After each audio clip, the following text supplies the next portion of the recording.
বাইরে বৃষ্টির দিন আর এই ধোয়া ওঠা গরম খিচুড়ি কার না ভালো লাগে বলুন। তো সকাল সকাল এটাই মাথায় এসছিল যে আজকে একটু ভোগের খিচুড়ির মতো খিচুড়ি খেতে মনটা পুরো আনচান করছিল। তো ভাবলাম সকালে উঠে সেটাই রেডি করা যাক। তো রান্না করতে যাওয়ার আগে আর সংসারের কাজকর্ম করতে যাওয়ার আগে আগে নিজেকে রেডি করতে হয় যে হ্যাঁ, এবার আমি কাজ করতে প্রস্তুত হয়েছি। ওটারই আর কি সাজগোজ বলতে পারেন, কর্মের প্রস্তুতি। তো সকাল সকাল ঠাকুর পুজো দিয়ে ঘর দুয়ার পরিষ্কার করে আজকে বেড কাভারটাও চেঞ্জ করেছিলাম।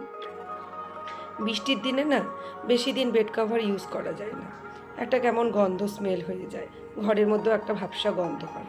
তো বেশিরভাগই বেড কাভারটা চেঞ্জ করে দিই। তো সকালবেলা সবার আগে আমি এই রান্নার প্রস্তুতি নিয়েছি। এখানে দেখুন, এই যে সোনা মুগ ডাল যেটাকে বলে, এই মুগ ডালটা সবার আগে কড়াইয়ের মধ্যে ভেজে নিচ্ছি। দেখুন, সবার কিন্তু আলাদা আলাদা প্রসিডিওর থাকে রান্না বান্না করার। আমি আমার প্রসিডিওরটা শেয়ার করছি, আপনারাও কমেন্টে জানাবেন যে আপনারা কি প্রসিডিওর ইউজ করেন। সবার আগে এখানে আমি কিছুটা লাল বাদাম ভেজে নিচ্ছি। আর এই যে উপকরণগুলো রেডি করেছি, টমেটো, কাঁচা লঙ্কা, জিরে, শুকনো লঙ্কা, তেজপাতা, সবগুলো তেলের মধ্যে সবার আগে সুন্দর করে ভেজে নেব। এবার যখন ভাজাটা হয়ে যাবে, তারপরে সেখানে ওই কাঠখোলায় ভেজে রাখা যে সোনামুগ ডালটা আছে, ওই ডালটা আমি দিয়ে দেব। আমার মনে হয় যে ডালে সিদ্ধ হওয়াটা খিচুড়ির ক্ষেত্রে খুবই জরুরি।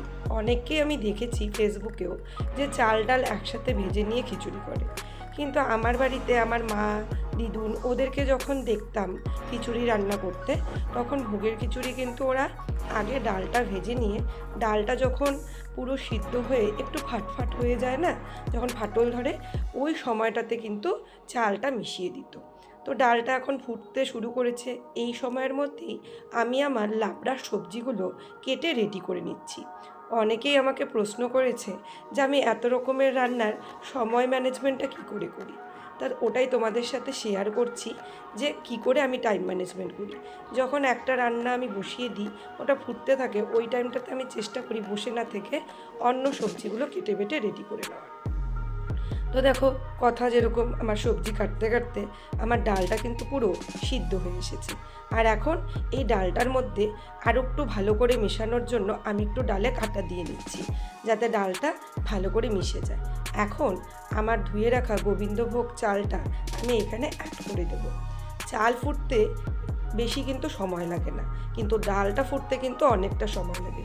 তাই আমার মনে হয় চাল আর ডাল দুটো একসাথে ভেজে নিয়ে যদি পরে জল দেওয়া যায়, ডালটা কিন্তু কমই সিদ্ধ হয়। তো ডালটা একটু গোটা গোটা থেকে যায়, তখন কিন্তু খিচুড়ির মধ্যে ওই ডালের স্বাদটা খুব একটা পাওয়া যায় না।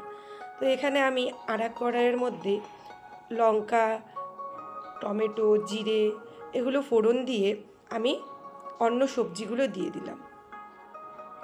আর ওগুলো অলরেডি সিদ্ধ হতে হতে আমার খিচুড়িটা দেখুন প্রায় হয়েই এসছে।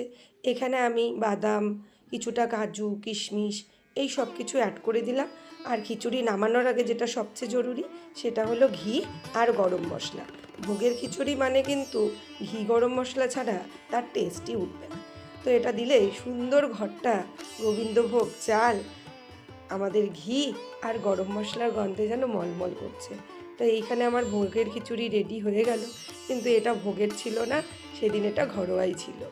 তো রান্নার প্রসিডিওরের জন্য আমি ভোগের খিচুড়ি নামটা উচ্চারণ করলাম। আর এখানে দেখো, এই আমার নিরামিষ যে লাবড়া ঘন্ট, সেটাও কিন্তু রেডি হয়ে গেছে। এখানে বিশেষ কিছু মশলা লাগে না, তবুও আমি একটু জিরের গুঁড়ো আর ধনিয়ার গুঁড়ো দিই, যাতে সুন্দর একটা গন্ধ তৈরি হয়। এবার এই 12 মাসি বেগুন দেখুন সুন্দর করে ফুলের শেপে কেটে নিয়েছি। আর এই 12 মাসি বেগুনগুলোরই বড়া করেছিলাম। এই বড়া, এদিকে লাবড়া আর এদিকে এই খিচুড়ি, এই দিয়ে কিন্তু বৃষ্টির দিনটা পুরো জমে উঠেছে। আপনাদের ভিডিওটা কেমন লাগলো? যদি সত্যি ভালো লেগে থাকে অবশ্যই লাইক কমেন্ট করে জানাবেন।